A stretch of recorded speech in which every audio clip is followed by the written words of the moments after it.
Okay,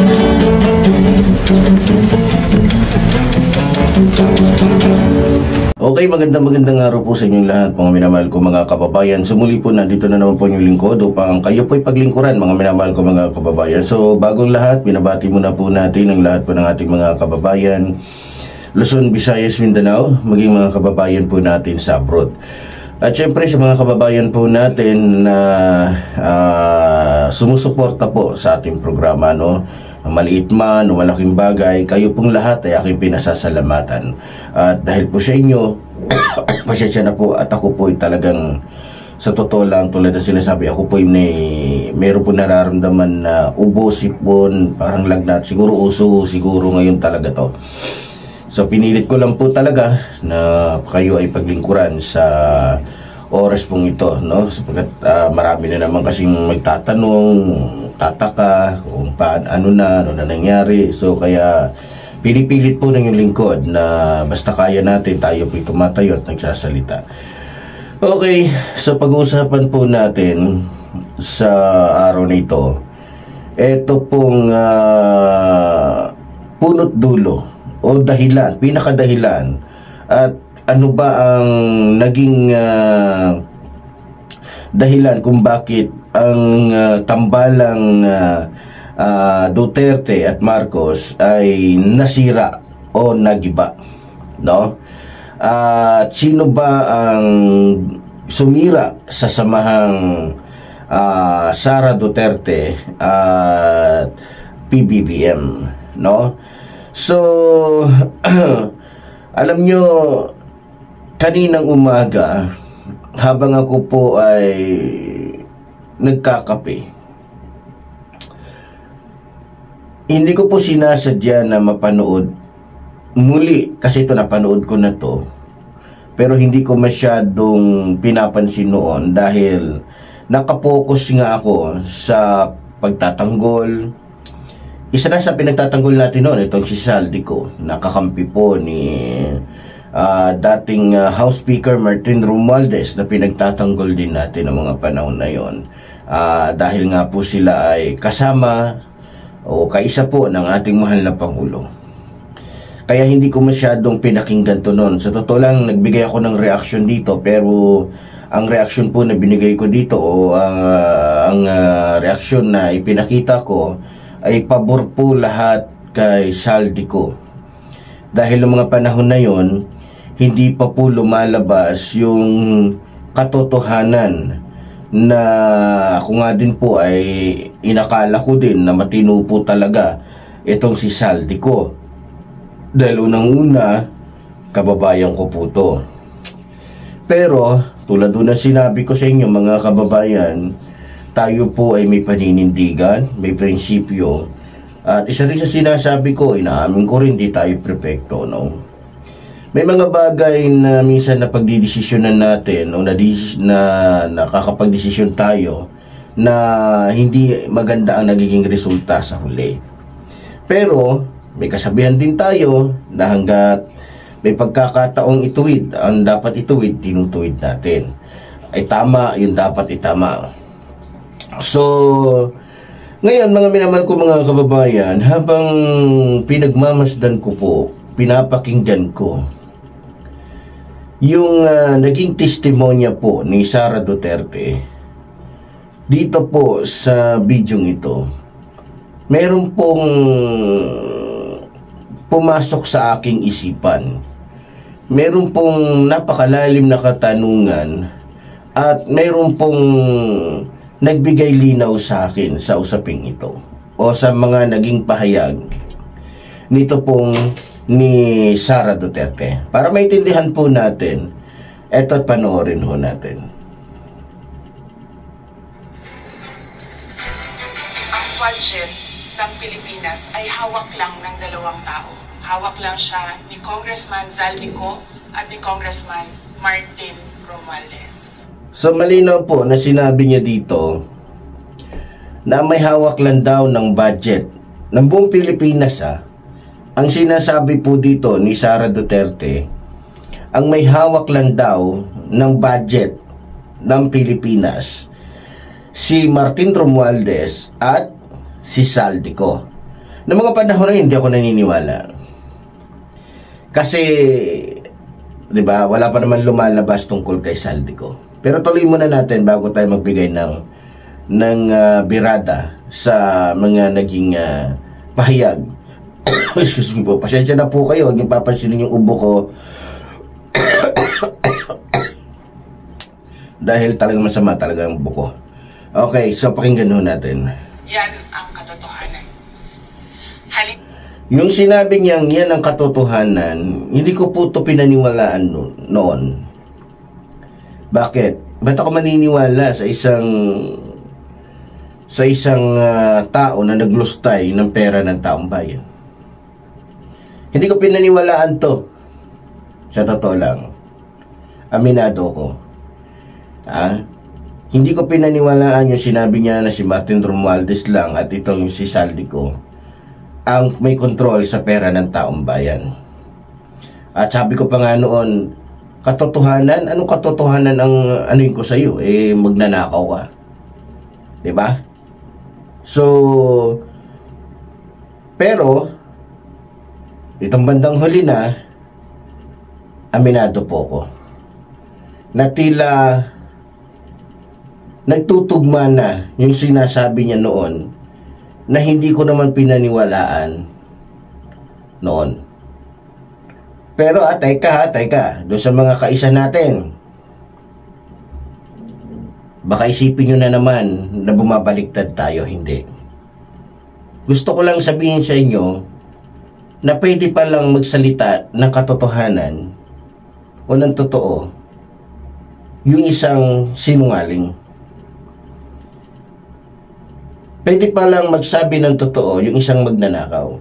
Bagamat sinasabi nga natin na ang kapatid ng magnanakaw ay sinungaling.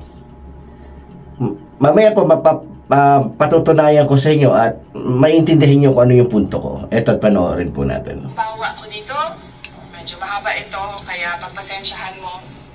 Ang halimbawa ko dito, sa DepEd muna tayo.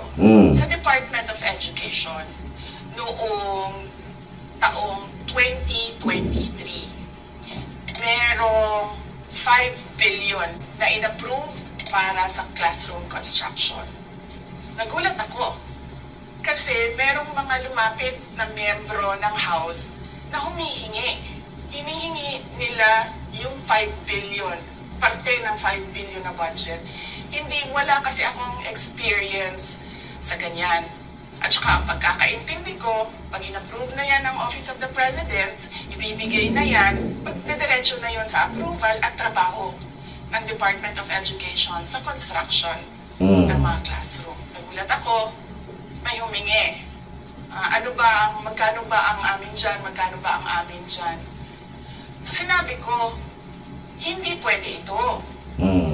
Kasi, ang mangyayari nito, hindi magagawa ng Department of Education ang trabaho namin na mag-construct ng classroom ayon sa classroom backlog at sa prioritization base sa backlog at sa classroom construction. So, sinabihan ko yung isang congressman, sabihan ninyo si Martin Romualdez na hindi pwede chap-chapin ang classroom construction na 5 billion. Kaya kung makikita ninyo sa budget proposal na approved ng Office of the President, 5 billion yon. Pero nung lumabas yung GAA o yung budget approved noong 2023, naging 15 billion siya. Dahil hindi nga ako pumayag na kunin yung 5 billion, dinagdagan nila ng 10 billion yung classroom construction ng Department of Education. Yung 10 billion na yon hindi kontrolado ng Department of Education. Controlled yun ni Congressman Saldico at Congressman Martin Romualdez. Hindi ko na kailangan ng corroborative witness dito dahil makikita niyo yon sa papel. Makikita ng taong bayan yon sa papel. Net, 5 billion. Budget approved, 15 billion.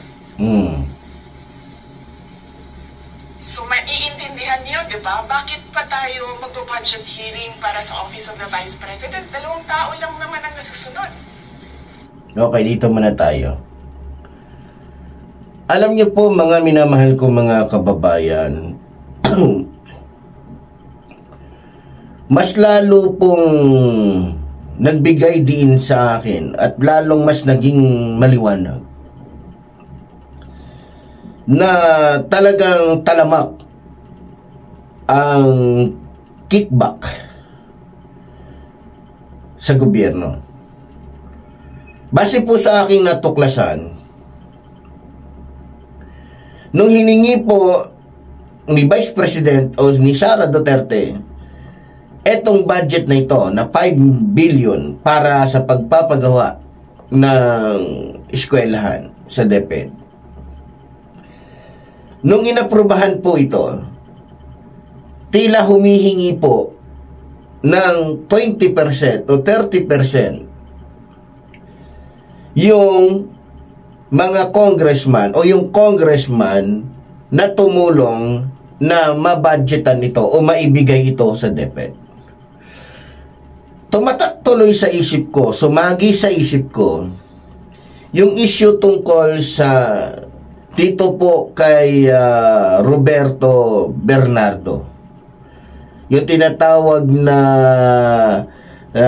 kumbaga siya yung pinaka sa lahat ng central, siya yung tinatawag na central tawag dito, siya yung kumakatawan sa mga congressman, senador, engineer, contractor pagdating sa monkey business. Ano yung monkey business na yung kickback, diba? Na kung saan pag napondohan yung proyekto sa isang lalawigan,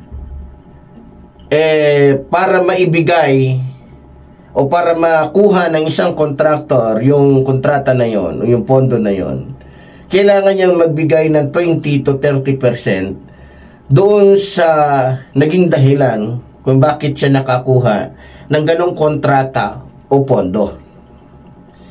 So sa pangyayaring ito, sa sinasabi po ni Sara Duterte, may pumasok sa isip ko na, teka, binalasi ko mukhang ganito ang nagiging kalakaran ni Saldico. Dahil siya po ang may hawak ng budget nasa kanya yung pinaka makapangyarihang kumbaga nasa kanya yung pinaka makapangyarihang posisyon sa Kamara dahil siya yung nag-aaproba ng budget. Ngayon, sabi ni Sara Duterte, may lumapit daw at nagtatanong, magkano ba yung amin dyan? Ilan ba yung, para sinasabi ang ilan ba yung komisyon namin dyan? Ilan ba yung ibibigay mo kada 1 bilyon na komisyon namin dyan? So, hindi niya binuo yung kwento, pero kung ako tatanungin nyo, tila may kailangan buuhin doon para maintindihan ng mga Pilipino. Marahil, ang gustong sabihin ng mga congressman na lumapit sa kanya, Vice President Sara Duterte, tinulungan ka namin na makuha yung 5 billion na yan. Magkano naman yung sa amin dyan? Ilang porsyento naman yung sa amin dyan? So, nung hindi pumayag, kung papakinggan nyo si Sara Duterte, nababawasan yung 5 billion na hiningi niya sa tulong ni Saldico at ni Romualdez at ng ibang mga nag-aproba nito. Sumama ang loob nila. Sumama ang loob nitong mga congressman na ito. Yan ang naiintindihan ko pasensya na kayo. Hindi ko kayo pinipilit o hindi ko kayo inaakay sa aking kaisipan. Sinasabi ko lang sa inyo kung ano ang aking nakikita o batay sa aking pag-aanalisa sa pangyayaring ito. So eto na, dahil hindi nga binigay, hindi pumayag si Sara Duterte na makuha yung 5 bilyon o mabawasan yung 5 bilyon na para sa pagpapatayo ng mga eskwelahan, gumawa ng diskarte etong mga congressman, si Saldico, isama na natin si Romualdez. Dahil naniniwala ako na hindi yan mangyayari kung walang pahintulot ni Romualdez. So, batay sa sinabi po ni Sara Duterte, yung 5 billion na hiningi niya, bago pa man ito ilabas o maaprubahan o mapirmahan ng Pangulo, ito ay naging 15 billion. At maliwanag na sinasabi niya na ang tanging kontrol lamang niya ay yung 5 billion na ipinaglaban ni Sara Duterte na ayaw niyang mabawasan sapagkat yun ay para sa mga proyekto ng DPWH. Ay, ng DepEd, sorry. So ngayon, sinabi rin ni Sara Duterte na hindi niya kontrolado yung 10 billion. Ngayon, sino ang may kontrol nun? Ang may kontrol po nun, mga kababayan, si Saldico, si Romualdez, at yung iba pang mga kasabwat nila. So ano bang ibig sabihin ko dito? Kumakampi ba ako kay Sara? No. Itinatama ko lang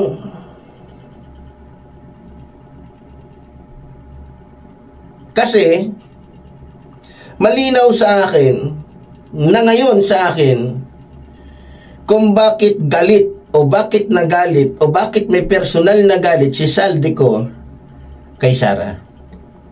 Dahil sa lahat ng mga politikong nakukuhanan nila ng kickback, ay mukhang si Sara Duterte lang ang hindi nila nakuhanan ng kickback. Sa madaling salita, dahil hindi nakikisama si Sara Duterte sa kanilang pamamaraan na bawat pondo na ibibigay ay meron silang kickback o porsyento, nagkaroon sila ng galit. At dahil alam nila at natuklasan ni Sara Duterte ang kanilang pamamaraan, natakot sila na baka pumiyok si Sara Duterte at sabihin yung kanilang kalakaran. Dahil lumapit nagtanong naghanap ng porsyento. Kasi nasabi niya, ilan ang amin? Ilan ba yung amin dyan? So, humahanap ng porsyento. Humihingi ng porsyento. Naniningil ng porsyento. Sa madaling salita, kickback. Dahil sila ang naglabas o nagpahintulot na maibigay yung pondong yan kay Sara Duterte. Maliwanag ba, mga kababayan? Ngayon, sa nakikita ko, base sa aking pag-iimbestiga, maliban kay Sara Duterte, may ilang mga congressman, kaalyado man o hindi, ang alam na ang kalakaran na yan, sapagkat maliban kay Sara Duterte na humingi ng pondo para sa DepEd, may mga kaalyado na mga congressman, si Saldico, na inaprubahan niya ang mga pondo na hiningi nito, na nagkaroon siya ng kickback o ng porsyento. Marahil kaya nagsasalita si Tiangco dahil isa din siya sa may alam o nakakita ng hindi magandang trabaho, pamamaraan ni Saldico. Ngayon, alam ba ni Pangulong Ferdinand Marcos Jr. yung pangyayaring yun? Ako na po nagsasabi sa inyo na tuwiran. Hindi. Dahil ang alam lamang ng ating mahal na Pangulo, nagtatrabaho, nagsasabi ng totoo, at tapat yung kanyang mga iniisip na kaalyado. Katulad ni Saldico, walang pagdadalawang isip na pinermahan ng ating mahal na Pangulo yung pondo na nakalagay doon 15 billion, bagamat 5 billion lang yung talagang ibibigay kay Sara, sapagkat tiwala ang ating mahal na Pangulo, lalong-lalo na, iniisip siguro ng ating mahal na Pangulo, kaya pinermahan niya yun dahil iniisip niya na talagang yung 15 billion na yun ay makakarating at makukuha ni Sara Duterte. Pero hindi pala. Hindi alam ng ating mahal na Pangulo na may nangyayari ng sindikato na pinamumunuan ni Saldico, kasabwat si Martin Romualdez. Dahil kung ako tatanungin ninyo, napaka-imposible na hindi alam ni Martin Romualdez yung ginagawa ng kanyang nasasakupan. Dahil sa kapangyarihan niya yun sa Kongreso Di ba? Kaya noon hindi ako naniniwala na kontrolado o kinukontrol ni Romualdez at ni Saldico yung pera ng taong bayan. Pero ngayon lumilitaw na ang katotohanan na gusto ko lang ipahayag sa inyo. Tingnan nyo.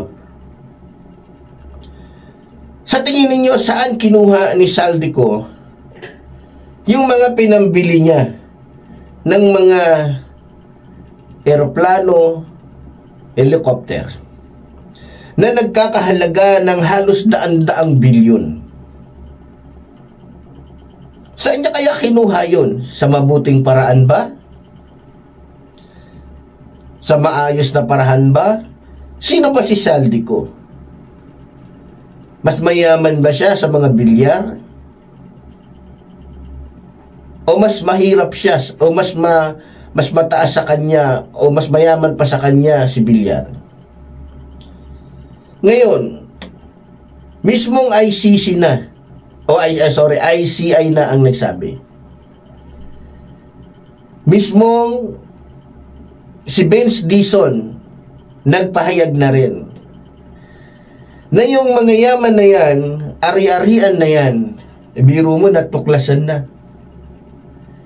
May bahay etong si Saldico sa Pasig. Napakalaking bahay na ginagawa lamang niyang bodega ng pera. Kumbaga, nagmistulang Bangko Sentral yung kanyang bahay na ipinatayo doon sa Pasig City.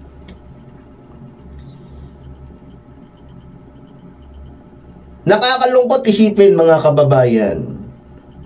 Noong mga panahon na yon, hindi ko pa kasi ito nalaman Hindi kasi ito lumabas noon.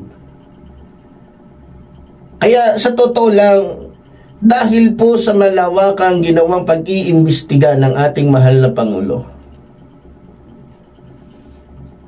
lumabas ang katotohanan. Dahil kung hindi gumawa o hindi pinaigting ng ating mahal na Pangulo ang kanyang pag-iimbestiga o hindi niya pinaigting yung kanyang pakikipaglaban o pakikipaggera kontra korupsyon, hindi lalabas ang katotohanan ito na yung inaakala nating Saldico na inaakala nating tapat, makatao, makadiyos, siya palang magiging dahilan para masira ang samahan nitong magkaibigan. Alam niyo ba kung sino ang nanguna? Sino ang sumilip? Sino ang nagbigay ng unang paninilip? Yan ang gusto kong term. sa puling ng iba, sa sala ng iba, ay walang iba kundi si Saldico. Dahil hindi nila kaisa at hindi nila nakuwanan ng porsyento si Sara Duterte, ginawan nila ng issue si Sara Duterte, pero yung isyong ito ay may katotohanan naman. Dahil katakataka nga naman kung saan niya at paano niya ginastos yung 125 million. Pero ang masakit lang nito, yung nanguna para silipin, para imbestigahan, para ipa-impeach si Sara Duterte mas grabe pala. Dahil kung kikwentahin natin, kung titignan natin, si Sara Duterte, wala po siyang mga naglalakihang o nagmamahalang helicopter at eroplano. Yung sa kanya lang, wag natin isama yung si Duterte, yung tatay niya. Gusto ko lang maging patas dito. Samantalang si Saldico natuklasan na nagtayo ng kanyang sariling bangko sentral, isang asyenda na ginawa lamang niyang bodega ng pera. Na tulad nga ng sinabi ko, ay naging bangko sentral. Imbis na tao yung tumira, pera na mula sa nakaw ni Saldico ang pinatira niya sa napakagandang asyenda. Gets ninyo mga kababayan? So ito na. Ano ba punto ko dito? Para kampihan ba si Sara? No. Gusto ko lang sabihin sa inyo na may mga bagay pala na bagamat itong taong ito ay nagkasala, nagsinungaling, nagnakaw, pwede rin palang paniwalaan. Kasi lumalabas na ngayon ang katotohanan na bagamat sa puntong yon na siya ay talagang positibong merong ginawang kamalian o pagwaldas ng 125 million, ay meron palang masigit sa kanya na times 100 million ang ninanakaw, na walang iba kundi si Saldico at si Romualdez. Ina-address ko na po to kay Romualdez kasi bakit hindi ako pwedeng paniwalain ni Romualdez na hindi niya alam ang ginagawa ni Saldico. Hindi pwede. Hindi nila ako maluloko dyan. Magalit na kayo at magalit lalong-lalo na yung mga supporters ni Romualdez na subscriber ko. Tulad ng sinabi ko, hindi po politiko ang pinaglilingkuran ko dito, kundi kayong mga Pilipino.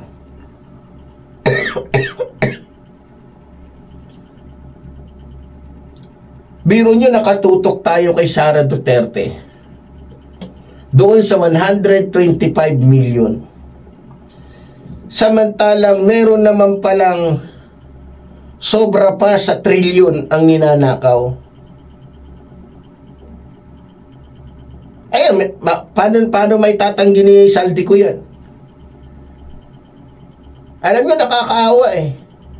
Habang may mga kabataan na hirap makabili ng bag, sapatos, habang napakaraming mga kabataan ng hirap sa buhay, merong anak ng isang politikong nagyayabang pa sa social media na ang kanyang ama ay talo pa daw yung ATM machine dahil unlimited daw yung ATM machine ng kanyang ama. Habang may mga batang naglalakad na napakalayo dahil walang pamasahe, walang 10 piso na ipapamasahe sa sasakyan. Samantalang merong isang anak ng isang congressman na kumakain ng restaurant na isang kain pa lang ay umaabot na ng 150,000 o higit pa.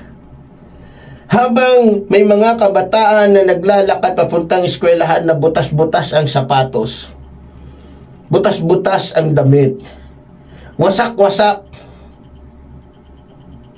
ang kanilang mga kasuotan. May isang anak ng congressman na bumibili ng halos milyon na halaga ng bag. Daan-daang libong halaga ng sapatos na dapat sana'y napapakinabangan ng mga maralita.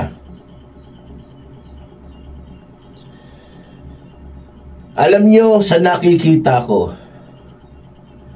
bagamat tama din naman na papanagutin si Sara Duterte sa kanyang kasalanan patungkol sa confidential fund o intelligence fund na hindi matukoy kung nasaan.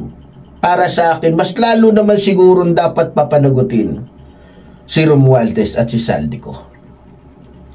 Total lang dyan na si Romualdez eh. Nandito na si Romualdez sa Pilipinas lang. Di ba?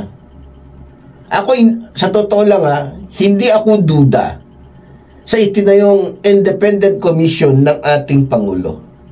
Pero nagtataka lang ako, bakit parang tinatangka yata ng independent commission na ipasok sa bulsa ang mga Pilipino? Kahit sino tanungin mo, kahit may pinag-aral, walang pinag-aralan, sasabihin, imposible naman na hindi alam ni Martin Romualdez yung ginagawa ni Saldico. Samantalang, iisang bahay lang naman sila. Nasa iisang kwarto lang sila. Na kung saan pwede mong marinig yung bulungan ng iba. Imposibleng hindi niya alam o nasisilip yung ginagawa ni Saldico. Imposibleng hindi niya alam na si Saldico ay nakabili ng mga helicopter. Imposibleng hindi niya alam na si Saldico ay nakabili ng mga nagmamahalang mga eroplano para wag niyang pagdudahan. Ngayon, kung sasabihin ni Martin Romualdez na hindi ko alam yan, mukhang ewan ko lang pero sa mga taong nakakaunawa, merong isang kwento. Yung isang tao, may kaibigan na nakawatan. Nagkaroon ng kasalanan doon sa kapitbahay nila. Ngayon, tinanong ngayon nung biktima, yung kaibigan nung kawatan, alam mo ba kung anong trabaho nung kaibigan mo? Sabi niya, oo. Alam mo, oo. Anong trabaho niya? Kawatan. So dahil alam mo siya ay kawatan, alam mo kung saan siya naroroon ngayon. Alam mo kung anong sagot niya? Hindi ko alam. Alam niyo ba na yung taong yun ay naisama at naibilang na suspect? Kasi laging kasama nung kawatan Sabi nung complainant, lagi po silang magkasama Lagi silang halos 24 hours, halos araw-araw. Sa ginawa ng Diyos, sila yung lagi kong nakikitang magkasama. Imposibleng din niya alam kung nasan yung kaibigan niya.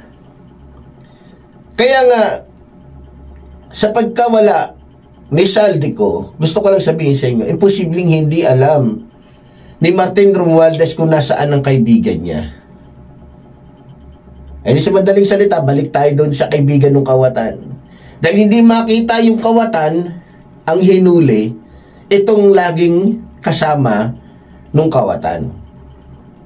Kasi sino nga namang maniniwala na hindi niya alam kung nasaan nagtatago yung best friend niyang kawatan? Nakukuha ninyo. So, alam niyo mga kababayan, kinuwenta ko po lahat-lahat. Yung ari-arian na mayroon si Saldico, malulula ka. Tinignan ko yung ari-arian, halos hindi ko malahati yung ari-arian ng mga bilyar. Halos hindi umabot sa 20% yung ari-arian o kayamanan ni Rapi Tulfo. Samantalang Kung hindi nagnakaw itong si Saldico, hindi ito kayang pantayan yung pera ni Rapi Tulfo. Pero ngayon, mukhang alikabok na lang ng pera na ninakaw ni Saldico, yung pera ng mga kilala nating mga bigatin, kahit yung pera ni Singson. Wala sa kalahati yung pera niya sa pera na mayroon si Saldico. Kahit pa siguro isama natin yung pera ng ating mahal na Pangulo, pagsamasamahin na nila, baka pwede pa. Diba? Ganito kalaki, ganito kalupit. Yung nagpasimuno, nagpasiuna, nangulo para imbestigahan si Sara Duterte tungkol sa 125 million, ay siya palang pasimuno at mayroong pinakamalaking ninakaw sa buong Pilipinas na nagkakahalaga po ng trilyon-trilyon. Hindi ko po kinakampihan si Sara. Tulad na sinasabi ko, hindi ko sinasabi na wala siyang kasalanan sa 125 million. Pero dahil nga sa ito ay kailangan dalhin sa korte, kailangan pag-usapan, kailangan litisin, tulad na sinabi ko, hindi pa naman siya nasasakdal, ay hindi pa naman siya kumbaga sa korte, hindi pa naman siya nahuhusgahan. Kung ikwenta, sinasabi ko lang sa inyo dito, yung pinakamabigat na may ginawang krimen, di ba? Sa ating bansa. Walang iba kundi itong nagpipretend na akala mo mga malilinis. Di eto na. Gusto ko sabihin sa inyo. Bakit ko ba sinasabi na si Saldico at si Martin Romualdez ang dahilan kung bakit nasira ang samahang Marcos at Duterte? Ganito yan. Siyempre, nangako po ang ating mahal na Pangulo sa taong bayan na wala siyang sisinuhin, kaibigan man, kakampi man, kaalyado man, pag siya ay na-involve sa katiwalian.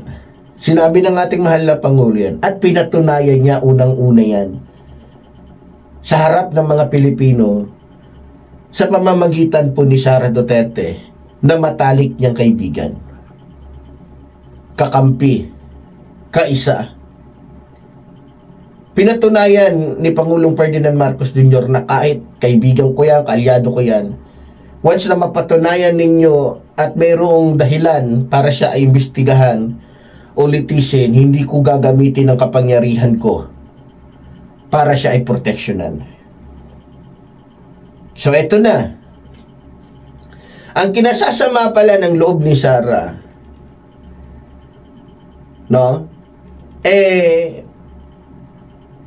Etong, dahil kilala niya si Romualdez, kilala niya si Saldico Bakit tila naging bingi daw ang ating mahal na Pangulo sa kanyang sinasabi na dati na daw niyang sinabi na si Romualdez at saka si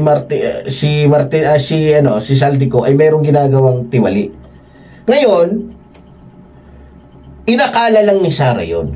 Pero hindi alam ni Sara Duterte na simula nung sinabi niya yon doon sa ating mahal na Pangulo, pinag-aralan niya na personal si Saldico at yung kanyang pinsan na si Martin Romualdez. Yan ang hindi ninyo alam.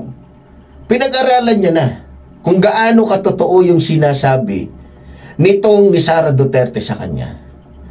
Dumating yung punto na nakakita na ng tamang panahon, tamang oras, at nakakita na ng tamang ebidensya o konkretong ebidensya si Pangulong Ferdinand Marcos Jr. na tama nga ang sinasabi ni Sara Duterte sa kanya. Dito niya na sinimulan. Kaya gusto ko lang sabihin kay Sara Duterte na hindi ni minsan kinumpihan ni Pangulong Ferdinand Marcos Jr. ang kanyang pinsan, lalong-lalo na si Saldico. Dahil kung sasadyain ng ating mahal na Pangulong Ferdinand Marcos Jr. na kampihan si Saldico at si Martin Romualdez, di sana hindi na siya nagbuo ng independent commission. Di sana hindi niya hinayaan na lumabas ang pangalan ni Saldico maging ni Romualdez. Pero nakita nyo naman, hinahayaan ng ating mahal na Pangulo kung ano ang magiging rekomendasyon ng ICI, ng NBI, ng DOJ at ang iba pang mga may kapangyarihan na mag-endorso na papanagutin si Saldico at yung iba pang mayroong katiwalian na ginawa, especially sa DPWH. So, alam nyo mga kababayan, sa nakikita ko, nagsimula ang hidwaang Duterte at Marcos dito po kay Saldico. Yan ang nakikita ko. Kasi, kitang-kita ko naman kay Sara Duterte, never niyang isinama at sinabing kasabwat dito ang ating mahal na Pangulo.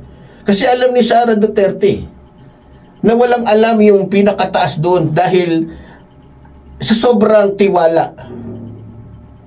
Sa sobrang tiwala ng ating mahal na Pangulo, lalo na't pinsan niya ang speaker. Pero hindi alam ng ating mahal na Pangulo na yung Romualdez na yan, na dati natin pinaglalaban dahil akala ko ay hindi corrupt, akala ko ay hindi anak ng teteng. Diba? So, lumalabas na ang katotohanan. Alam niyo naman, tayo ay panig sa mga Pilipinong ninanakawan, niloloko ng mga politiko. Eh ano ngayon, kung mabawasan yung subscriber ko dahil tinira ko si Romualdez, go! Go! Gawin ninyo! Pero tulad ng sinasabi ko, sa mga pangyayaring ito, walang kinalaman ang ating mahal na Pangulo. Doon sa ginawa ni Romualdez at ni Saldico, walang alam ang ating Pangulo doon. Kaya nga, nung nakita niyang totoo pala ang sinasabi ni Sara Duterte, bagamat siya man ay meron ding katiwalian, binigyang tugon niya at ipinakita lamang niya kay Sara Duterte, eto, patutunayan ko sa iyo na wala akong pinipili. Kaibigan ko man, kakampi ko man, pinsan ko man, o kahit sino man. So eto na. Kaya nga sa totoo lang mga kababayan ko, sa ginawang ito ng ating mahal na Pangulo, mas lalo pong lumakas at tumindi yung paniniwala at paghanga ng taga-ibang bansa sa ating mahal na Pangulo. At dahil dito, mas marami pong mga inaalok na at maraming mga negosyante ang gustong mamuhunan sa bansang ito sapagkat nakita nila na mayroong isang leader na walang sinisino, na kung saan isang leader na handang magpanagot sa lahat ng mga mayroong nasasangkutang katiwalian. At dahil dito maraming humanga sa ating mahal na Pangulo. Yan ang katotohanan mga minamahal kong mga kababayan. So sa ating mga kababayan, pasyensya na po kayo. Masakit sa loob ko, ako man din. Nakita niyo naman kung paano ko pinaglaban si Romualdez. Pero sa pagkakataong ito, gusto kong sabihin sa inyo na isinusuka ko si Romualdez at kinakahiya ko na minsan ay pinagtanggol ko siya. At sa totoo lang, hiyang-hiya ako sa sarili ko dahil pinagtanggol ko noon yung isang taong kasabwat naman pala ng isang taong mas higit ang kahayupan, katarantaduhan na ginawa sa ating inang bayan, lalong-lalo na sa mga Pilipino. So muli po, tulad po rin sinasabi ng lingkod, mabuhay po ang ating inang bayan, mabuhay po nagmamahal sa ating inang bayan. Maraming salamat po.